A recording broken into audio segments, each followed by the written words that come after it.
विद्यार्थियों, सुप्रभात, good morning. UGC net Hindi की परीक्षा के लिए आप हमारे चैनल पर आइए, सब्सक्राइब कीजिए, लाइक कीजिए, शेयर कीजिए और कमेंट कीजिए और अपना मत दीजिए। पढ़ते रहिए, लिखते रहिए और कुछ न कुछ सीखते रहिए। नेट के पाठ्यक्रम में शामिल प्रेमचंद की कहानी दुनिया का सबसे अनमोल रत्न। प्रेमचंद के कहानी संग्रह और उनके लेखन से आप परिचित हैं ही। प्रेमचंद हिंदी के शिखर उपन्यासकार, कहानीकार के रूप में जाने जाते हैं। उनकी 300 कहानियां, कई उपन्यास। 1880 में उनका जन्म हुआ था और 1936 में उनकी मृत्यु हो गई थी। और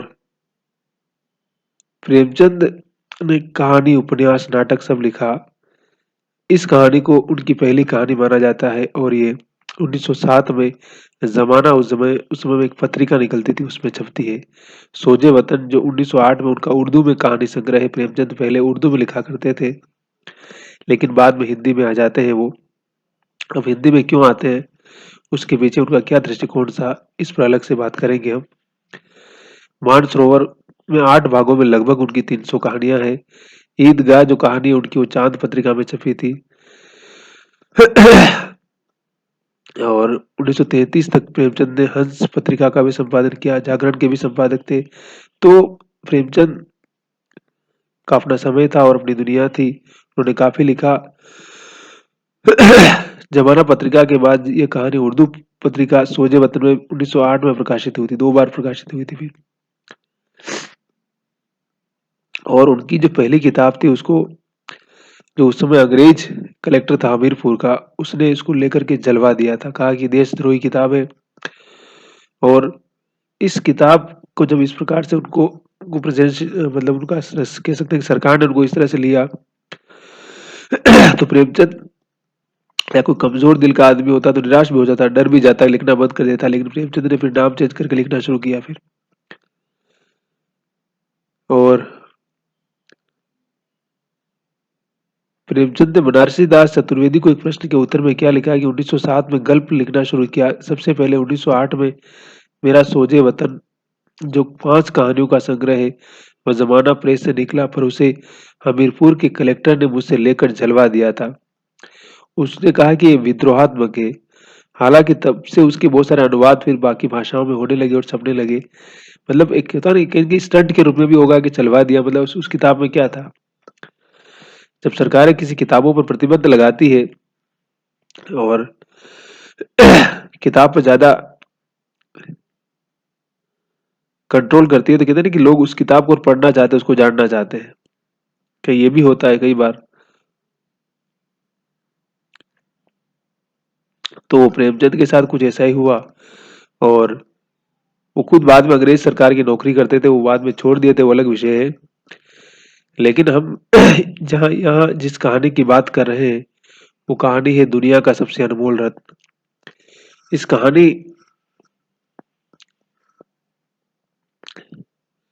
ये प्रेम कहानी है। और अनमोल रत्न क्या है, क्या मतलब क्या चीज, मतलब दुनिया का सबसे अनमोल रत्न अगर मैं पूछूं आपसे भी, तो बताएंगे क्या चीज है। हर किसी के लिए अलग अलग है।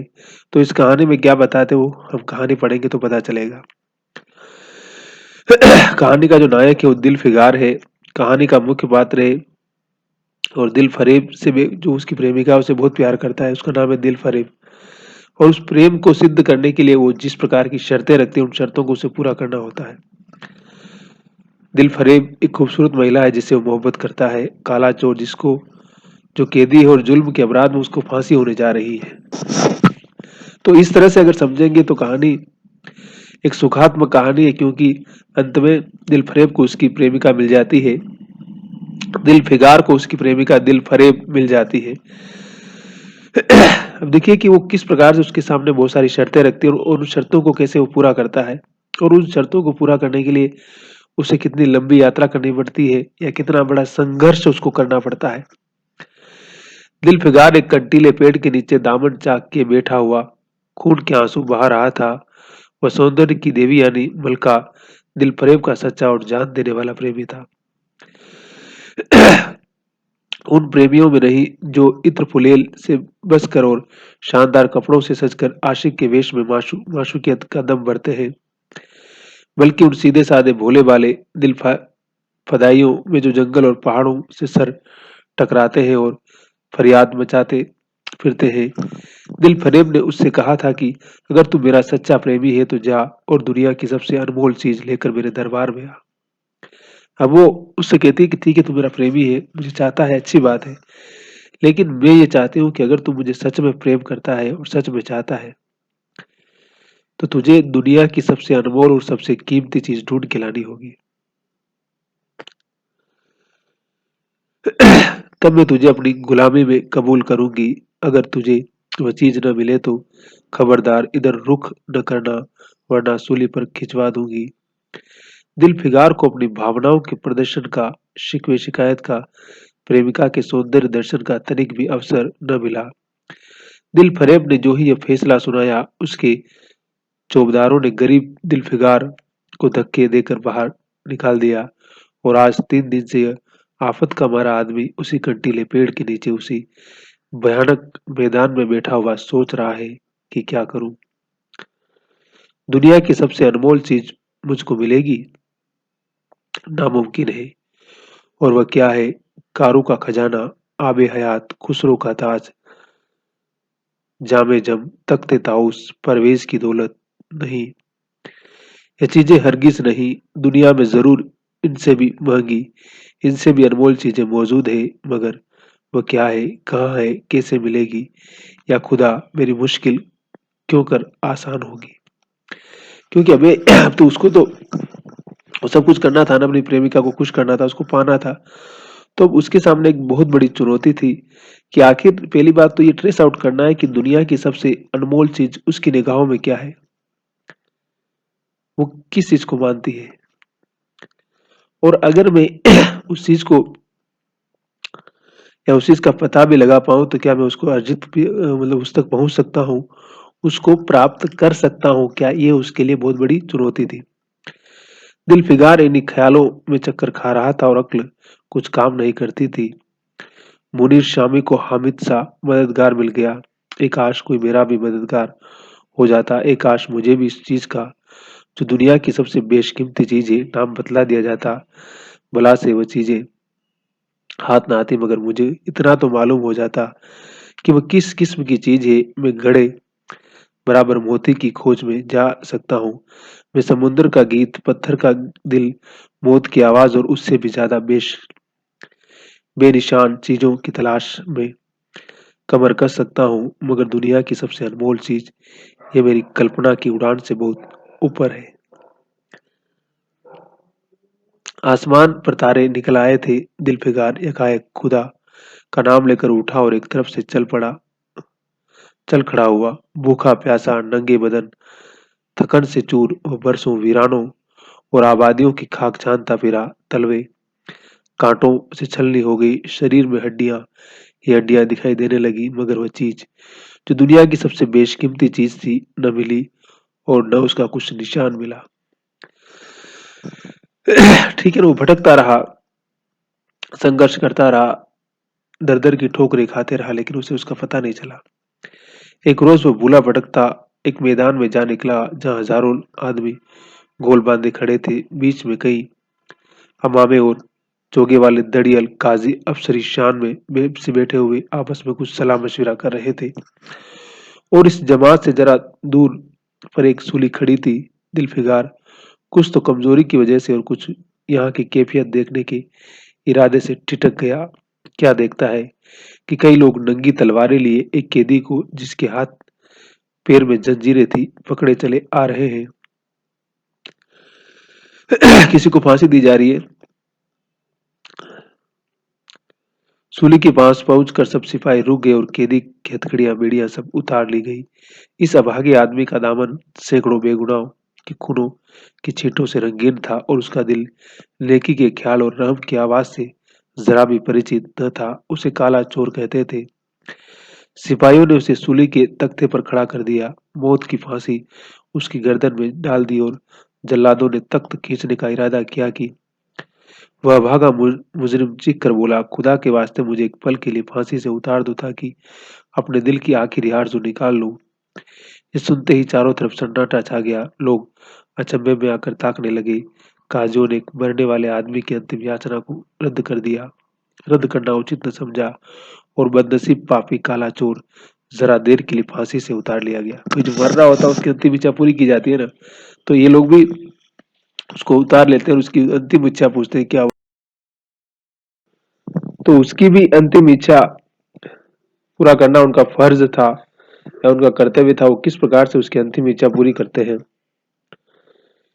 इसी भीड़ में एक खूबसूरत भोला भाला लड़का ये छड़ी पर सवार होकर अपने पैरों पर उछल उछल फर्जी घोड़ा दौड़ा रहा था और अपनी सादगी की दुनिया में ऐसा मगन था कि जैसे वह इस वक्त सचमुच अरबी घोड़े का सवार है। उसका चेहरा उस सच्ची खुशी से कमल की तरह खिला हुआ था जो चंद खिलौनों के लिए बचपन में ही हासिल होती है और जिसकी याद हमको मरते दम तक नहीं भूलती। उसका दिल अभी तक पाप की गर्द और धूल से अछूता था और मासूमियत उसे अपनी गोद में खिला रही थी। बदनसीब काला चोर फांसी से उतरा। हजारों आंखें उस पर गड़ी हुई थी। वह उस लड़के के पास आया और उसे गोद में उठाकर प्यार करने लगा।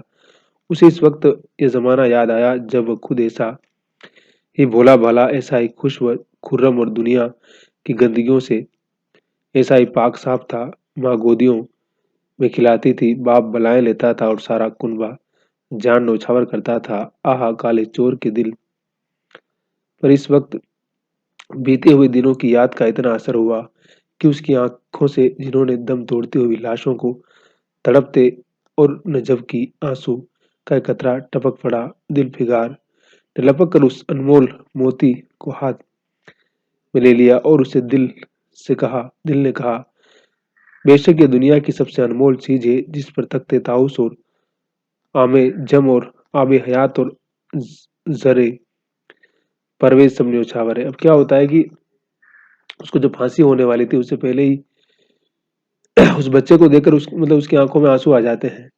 तो कहीं न कहीं जिसने न जाने कितनी हत्याएँ की हो, न जाने कितना खून किया हो, कभी रोया नहीं। लेकिन आज उसके अंदर कहते हैं ना कि वो इमोशन, वो भावनाएँ वापस जग गई और उसे एहसास हुआ कि असली संवेदनशीलता क्या है, असली भावुकता क्या है।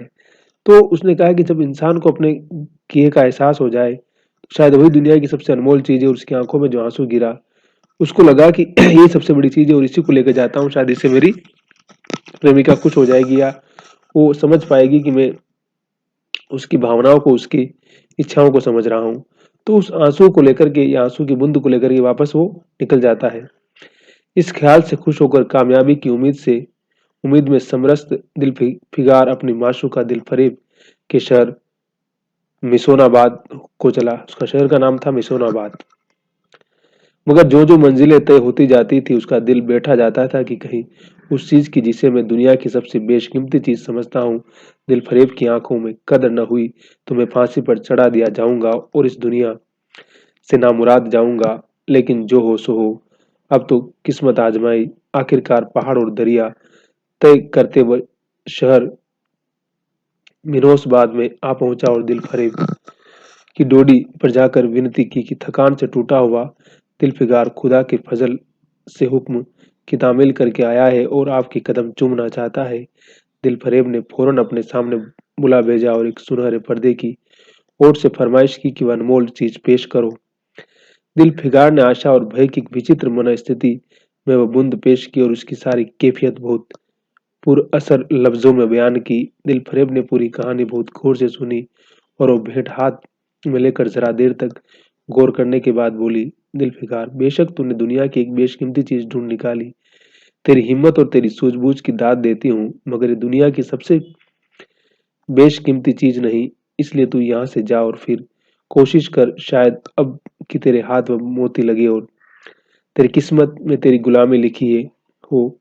जैसा कि मैंने पहले ही बदला दिया था, मैं तुझे फांसी पर चढ़वा सकती हूँ, मगर मैं तेरी जान बख्शी करती हूँ, इसलिए तुझमें वह गुण मौजूद है जो मैं अपने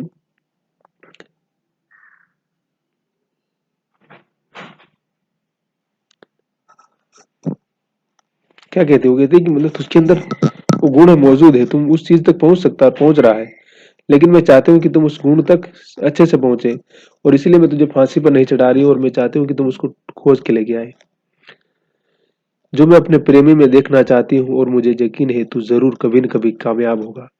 वो कहती है कि मैं जो चाहती हूँ वो गुण तेरे अंदर मौजूद है, और मुझे यकीन है कि एक दिन तुम अपनी जिंदगी में कामयाब होगा, इसलिए तू जा, फिर जा और उस चीज को ढूंढ के ला जो तू ढूंढ सकता है, और दुनिया का जो अनमोल रत्न है उसको तुझे खोज के लाना है। नाकाम और नामुराद दिलफिगार इस माशूका इनायत से जरा दिलेर होकर बोला, ए दिल की रानी, बड़ी मुद्दत से बात तेरी डोरी का सजदा करना नसीब होता है, फिर खुदा जाने ऐसे दिन कब आएंगे, क्या तू अपने जान देने वाले आशिक के बुरे हाल पर तरस न खाएगी, और क्या तू अपने रूप की एक झलक दिखाकर इस जलते हुए दिलफिगार को आने वाली शक्तियों को झेलने की ताकत न देगी। तेरी एक मस्त निगाह के नशे में चूर होकर मैं वो कर सकता हूँ जो आज तक किसी से न बन पड़ा हो। कि किसी एक बार तो अपने दर्शन करा दे मेरे को, और बस फिर देख।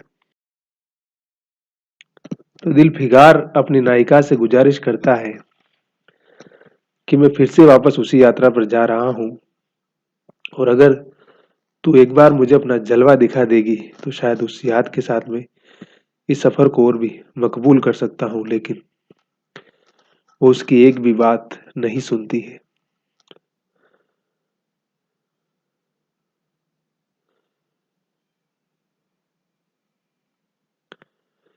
दिल फरेब आशिक की ये चाव भरी बातें सुनकर गुस्सा हो गई, और हुक्म दिया कि इस दीवाने को खड़े खड़े दरबार से निकाल दो। चौबदार ने फौरन गरीब दिलफिकार को धक्का देकर यार के कूचे से बाहर निकाल दिया। कुछ देर तक तो दिलफिकार अपने निष्ठुर प्रेमिका की इस कठोरता पर आंसू बहाता रहा, और फिर वह सोचने लगा कि अब कहाँ जाऊं। मुद्दतों रास्ते नापने और जंगलों में भटकने के बाद आंसू की ये बूंद मिली थी। अब ऐसी कौन सी चीज है जिसकी कीमत इस आबदार मोती से ज्यादा हो। हजरत खिज्र, तुमने सिकंदर को आबे हयात के कुएं का रास्ता दिखाया था, क्या मेरी बहाना पकड़ोगे? सिकंदर सारी दुनिया का मालिक था, मैं तो एक बेघरबार मुसाफिर हूँ। तुमने कितनी ही डूबती किश्तियां किनारे लगाई, मुझ गरीब का बेड़ा भी पार करो। ए आले मुकाम जिब्रील, कुछ तुम ही इस निम जान दुखी आशिक पर तरस खाओ। तुम खुदा के खास दरबारी हो, क्या मेरी मुश्किल आसान न करोगे? गरज यह है कि दिलफिगार ने बहुत फरियाद मचाई, मगर उसका हाथ पकड़ने के लिए कोई सामने न आया। आखिर निराश होकर वह पागलों की तरह दोबारा एक तरफ दूसरा एक तरफ को चल खड़ा हुआ। दिल फिगार ने पूरब से पश्चिम और उत्तर से दक्षिण तक कितने ही जंगलों और वीरानों की खाक छानी। कभी बर्फिस्तान चोटियों पर सोया, कभी डरावनी घाटियों में भटकता फिरा, मगर जिस चीज की धुन थी वह न मिली। यहाँ तक कि उसका शरीर हड्डियों का ढांचा रह गया था। यानी फिर से उसी यात्रा पे था, तो जाहिर सी बात है कि अभाव तो था ही उसके पास में। तो निरंतर कमजोर तर कमजोर होता चला गया। एक रोज वह शाम के वक्त किसी नदी के किनारे खस्ता हाल पड़ा हुआ था। बेखुदी के नशे से चौंका तो क्या देखता है कि चंदन की एक चिता बनी हुई है, और उस पर एक युवती सुहाग के जोड़े पहने 16 श्रृंगार के बैठी है। उसकी जांग पर उसके प्यारे पति का सर है। हजारों आदमी गोलबंद खड़े और फूलों की वर्षा कर रहे हैं। एकाएक चीता में से दुख व दुख एक लपट उठी। सती का चेहरा उस वक्त एक पवित्र भाव में आलोकित हो रहा था। चीता की पवित्र लपटें उसके गले से लिपट गई, और दम के दम में वह फूल सा शरीर राख का ढेर हो गया। प्रेमिका ने अपने को प्रेमी पर न्योछावर कर दिया, और दो प्रेमियों के सच्चे पवित्र अमर प्रेम की अंतिम लीला आंख से ओझल हो गई। जब सब लोग अपने घरों को लौटे तो दिल फिगार चुपके से उठा, और अपने चाक दामन कुर्ते में वर ये राख का ढेर समेट लिया, और इस मुट्ठी भर राख को दुनिया की सबसे अनमोल चीज समझता हुआ सफलता के नशे में चूर यार के कूच की तरफ चला। अब की जो वह मंजिल के करीब आता था उसकी हिम्मत बढ़ती जाती थी। कोई उसके दिल में बैठा हुआ कह रहा था, अब की तेरी जीत है, और इस ख्याल ने उसके दिल को जो जो जो सपने दिखाए उसकी चर्चा व्यर्थ है। आखिरकार वह शहर मिसोनबाद में दाखिल हुआ। मिरोसबाद में दाखिल हुआ और दिलफरेब की ऊंची ड्योढ़ी पर जाकर खबर दी कि दिलफिगार सुरखुर होकर लौटा हूँ और हुजूर के सामने आना चाहता हूँ। दिलफरेब ने जाबाद आशिक को फौरन दरबार में बुलाया और उस चीज के लिए जो दुनिया की सबसे बेशकीमती चीज थी हाथ फैला दिया। दिलफिगार ने हिम्मत करके उसकी चांदी जैसे कलाई को चूम लिया और मुट्ठी भर राख को उसकी हथेली में रखकर सारी कैफियत दिल को पिघला देने वाले लफ्जों में कह सुनाई और अपनी सुंदर प्रेमिका के होठों से अपनी किस्मत का मुबारक फैसला सुनने के इंतजार करने लगा। दिल फरेब ने उस मुट्ठी भर राख को आंखों से लगा लिया और कुछ देर तक विचारों के सागर में डूबे रहने के बाद बोली, ये जान निछावर करने वाले आशिक दिलफिगार, बेशक ये राख जो तू लाया है उसमें लोहे को सोना कर देने की सिफत है। मतलब वो खुश हो जाती कि तुम सच में सही रास्ते पर जा रहा है और जो चीज लेके आया है वो सच में बहुत बेशकीमती है। ये लोहे को सोना कर सकती है। दुनिया की बहुत बेशकीमत चीज है और मैं सच्चे दिल से तेरी एहसानमंद हूँ कि तूने ऐसी अनमोल भेंट मुझे दी। मगर दुनिया की इससे भी ज्यादा अनमोल कोई चीज है, जाओ उसे तलाश करो तब मेरे पास आ। मैं तहे दिल से दुआ करती हूँ कि खुदा तुझे कामयाब करे। ये कहकर वह सुनहरे पर्दे से बाहर आई और माशूकाना अंदाज से अपने रूप का जलवा दिखाकर फिर नजरों से ओझल हो गई। एक बिजली सी कौंधी और फिर बादलों के पर्दे के पीछे छिप गई। अभी दिलफिगार के होश हवास ठिकाने पर न आने पाए थे कि चौबदार ने मुलायमियत से उसका हाथ पकड़कर यार के कूचे से उसको निकाल दिया और फिर तीसरी बार वो प्रेम का पुजारी निराशा क्या था समुद्र में गोता खाने लगा। अब तीसरी बार मतलब दो बार हो चुका है, अब इसको एक बार और, अब या एक बार या दो बार या पता नहीं कितनी बार, कब खुश होगी वो मालूम नहीं। तो उसे उसको खुश करना था। खुश करने के लिए फिर से समझे कि जंगल नदियां पहाड़ पर्वत न जाने कहाँ कहाँ उस लंबी यात्रा में भटकना था जिस यात्रा का अंत उसे मालूम नहीं था। लेकिन उसे अपनी प्रेमिका को खुश करना था और खुश करने के लिए उसे जो कुछ करना था शायद उसी की तैयारी कर रहा था या उसे फिर निराशा होती है। लेकिन उसकी प्रेमिका उसे कहती है कि खुदा तुझे कामयाब करे, इसकी मैं दुआ करता हूँ, दुआ करती हूँ। दिलफिगार का हियाब छूट गया। उसे यकीन हो गया कि मैं दुनिया में उसी तरह नाशाद और नामुराद मर जाने के लिए पैदा हुआ हो गया किया गया था और अब इसके सिवा कोई चारा नहीं है कि किसी पहाड़ पर चढ़कर नीचे कूद पड़ूं ताकि माशूक के जुल्मों की फरियाद करने के लिए एक हड्डी भी बाकी न रहे। वह दीवाने की तरह उठा और गिरता पड़ता एक गगनचुंबी पहाड़ की चोटी पर जा पहुंचा। किसी और समय वह ऐसे ऊंचे पहाड़ पर चढ़ने का साहस न कर सकता था, मगर इस वक्त जान देने के जोश में उसे वह पहाड़ एक मामूली टेकरी से ज्यादा ऊंचा न नजर आया। करीब था कि वह नीचे कूद पड़े कि हरे हरे कपड़े पहने हुए और हरा आसमान अमामा बांधे एक बुजुर्ग एक हाथ में तस्बीह और दूसरे हाथ में लाठी लिए बरामद हुए और हिम्मत बढ़ाने वाले स्वर में बोले, दिलफिकार नादान दिलफिकार, ये क्या बुजदिलों जैसी हरकत है। तू मोहब्बत का दावा करता है और तुझे इतनी भी खबर नहीं कि मजबूत इरादा मोहब्बत के रास्ते की पहली मंजिल है। मर्द बनकर हिम्मत न हार। पूरब की तरफ एक देश है जिसका नाम हिंदुस्तान है, वहां जा और तेरी आरज़ू पूरी होगी। वो कहता है फकीर उसको कि जा, तू तो मालूम है तेरे को इतना बड़ा तेरा सफर है और तुझे बड़ा लक्ष्य हासिल करना है, तो उसके लिए तुझे पहले अपने आप को मजबूत बनाना होगा और तुझे अपने आप को पराजित और कमजोर महसूस नहीं करना है। और तू जा पूरब की तरफ एक मुल्क है जिसका नाम हिंदुस्तान है, भारत है, उसकी तरफ जा। वहां तेरी इच्छाएं तेरी मनोकामनाएं जरूर पूरी होगी। और वो फिर उस सफर में हिंदुस्तान की यात्रा करता है। ये कहकर हजरत खिज्र गायब हो गई। दिलफिगार ने शुक्रिया की नमाज अदा की और ताजा हौसले ताज जोश और अलौकिक सहायता का सहारा पाकर खुश खुश पहाड़ से उतरा और हिंदुस्तान की तरफ चल पड़ा। मुद्दतों तक कांटों से भरे हुए जंगलों आग बरसाने वाले रेगिस्तानों कठिन घाटियों और अलग पर्वतों को तय करने के बाद दिलफिगार हिंद की पाक सरजमीन में दाखिल हुआ और एक ठंडे पानी के सोते में सफर की तकलीफें धोकर थकान के मारे नदी के किनारे लेट गया। शाम होते होते वह एक चटियल मैदान में पहुंचा जहां बेशुमार अधमरी और बेजान लाशें बिना कफन में पड़ी हुई थी। चील, कौवे और वहशी दरिंदे भरे पड़े थे और सारा मैदान खून से लाल हो रहा था। यह डरावना दृश्य देखते ही दिलफिकार का का जी दहल उठा। या खुदा, किस मुसीबत ने जान फंसी।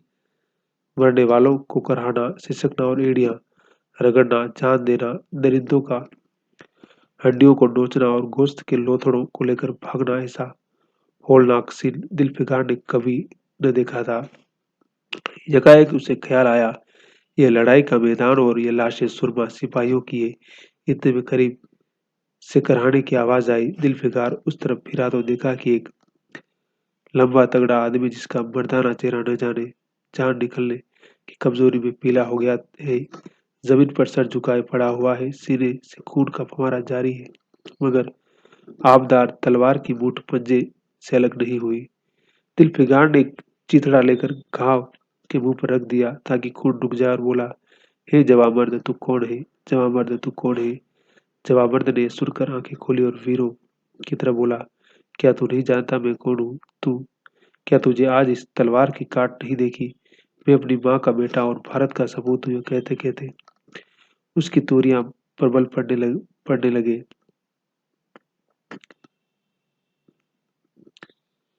पीला चेहरा गुस्से से लाल हो गया और आबदार शमशीर फिर अपना जोहर दिखाने के लिए चमक उठी। दिलफिकार समझ गया कि यह वक्त यह इस वक्त मुझे दुश्मन समझ रहा है। नरमी से बोला, हे जवामर्द, मैं तेरा दुश्मन नहीं हूँ। अपने वतन से निकला हुआ एक गरीब मुसाफिर हूँ। इधर भूला भटका आ निकला। बहाय मेरा भी मुझसे यहाँ की कुल कैफियत बयान कर। ये सुनते ही घायल सिपाही बहुत मीठे स्वर में बोला, अगर तू मुसाफिर है तो आ और मेरे खून से तर पहलू में बैठ जा, क्योंकि यही दो गुल जमीन है जो तेरे पास बाकी रह गई है और जो सिवा मौत के कोई छीन नहीं सकता। अफसोस है कि तू यहाँ ऐसे वक्त में आया जब तेरा आतिथ्य सत्कार करने योग्य नहीं। हमारे बाप दादा का देश आज हमारे हाथ से निकल गया और इस वक्त हम बेवतन है, मगर बदल कर हमने हमलावर दुश्मन को बता दिया कि राजपूत अपने देश के लिए कैसी बहादुरी से अपनी जान देता है। ये आसपास जो लाशें तू देख रहा है, ये उन लोगों की है जो इस तलवार के घाट उतरे हैं। मुस्कुराकर और गोया कि मैं बेवतन हूँ, मगर गनीमत है कि दुश्मन की जमीन पर नहीं मर रहा हूँ। सीने के घाव से चिथड़ा निकाल कर क्या तूने ये मरहम रख दिया? खून निकलने दे। इसे रोकने से क्या फायदा? क्या मैं अपने ही देश में गुलामी करने के लिए जिंदा रहूं? नहीं, ऐसी जिंदगी से मर जाना अच्छा है। इससे अच्छी तो मौत मुमकिन नहीं है ना। इससे अच्छी तो मौत मुमकिन है। वो कह रहा है कि मतलब ये सबसे महान मौत है कि मैं अपने देश के लिए मर रहा हूँ, अपने देश की भूमि के लिए लड़ता हुआ मर रहा हूँ। और तू ऐसे समय पर आया है कि आज मेरी स्थिति है कि मेरे पास कुछ भी नहीं है। मैं तेरी सेवा भी नहीं कर सकता हूँ, मैं तेरी सत्कार भी नहीं कर सकता हूँ, क्योंकि हम तो अपनी सरजमी से लड़ के लिए लड़ते लड़ते अब अपने आप को शहीद कर चुके हैं। जवाब मर्द की आवाज मंदिम हो गई, अंग ढीले पड़ गए। खून इतना बहा कि खून खुद ब खुद बंद हो गया। रह रह कर एक आध बूंद टपक पड़ता था। आखिरकार सारा शरीर बेदम हो गया। दिल की हरकत बंद हो गई और आंखें मूंद गई। दिलफिकार ने समझा अब काम समाप्त हो गया कि मरने वाले ने धीमे से कहा, भारत माता की जय, और उसके सीने से खून का आखिरी कतरा निकल पड़ा। एक सच्चे देश प्रेमी और देशभक्त ने देशभक्ति का हक अदा कर दिया। दिलफिकार पर इस दृश्य का बहुत गहरा असर पड़ा और उसके दिल लगा, बेशक दुनिया में खून के इस कतरे से ज्यादा अनमोल चीज कोई नहीं हो सकती।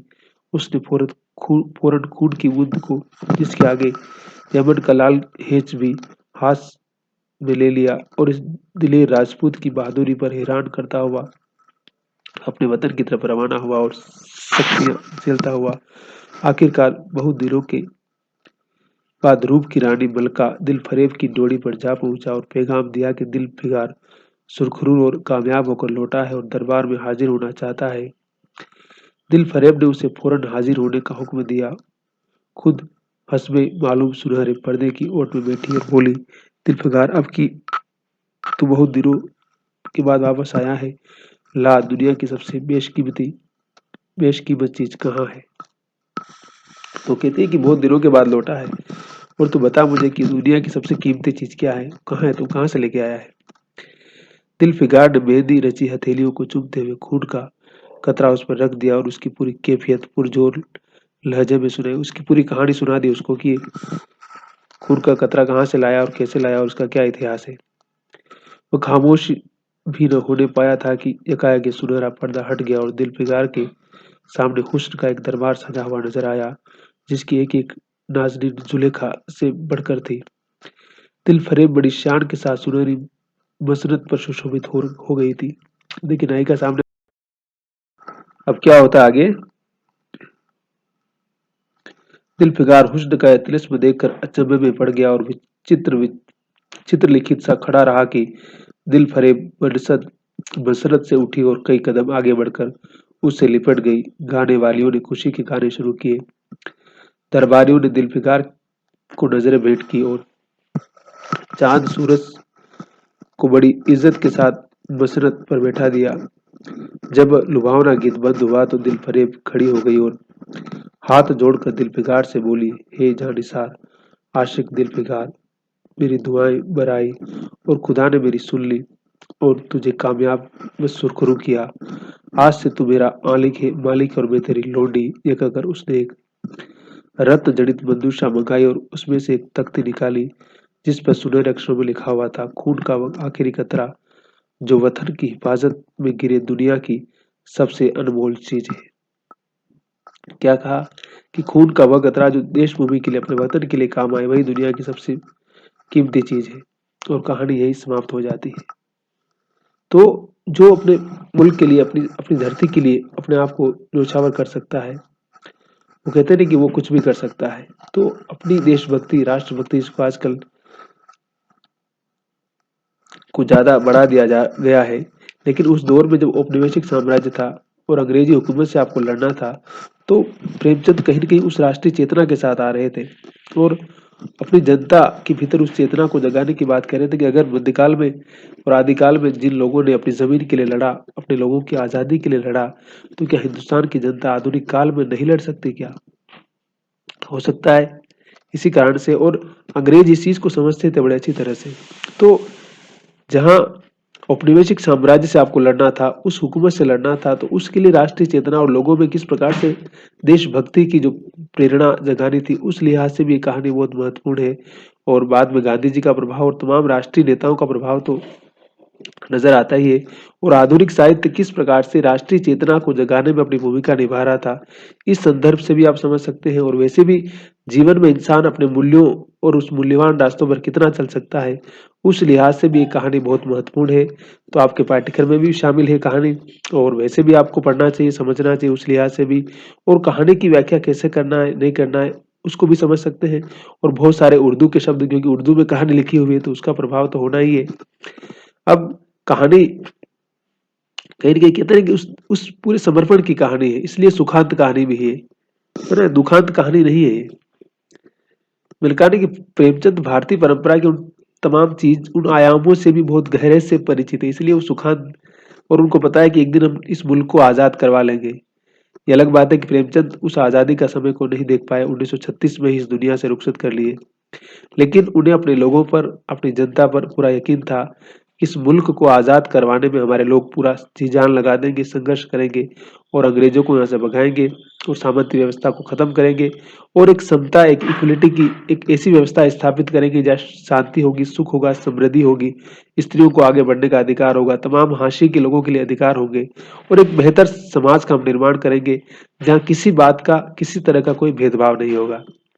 तो प्रेमचंद की जो विराट दृष्टि है, जो उनका दृष्टिकोण है, वो भी इस कहानी में नजर आता है। और कहानी इसलिए भी मारक है और कहीं न कहीं एक संदेश देके जाती है। तो आपने मुझे पूरा सुना, उसके लिए बहुत बहुत थैंक यू। हंसते रहिए, मुस्कुराते रहिए और पढ़ते रहिए, लिखते रहिए और नेवर गिव अप, चलते जाना है, आगे बढ़ते जाना है और हार नहीं मानना है।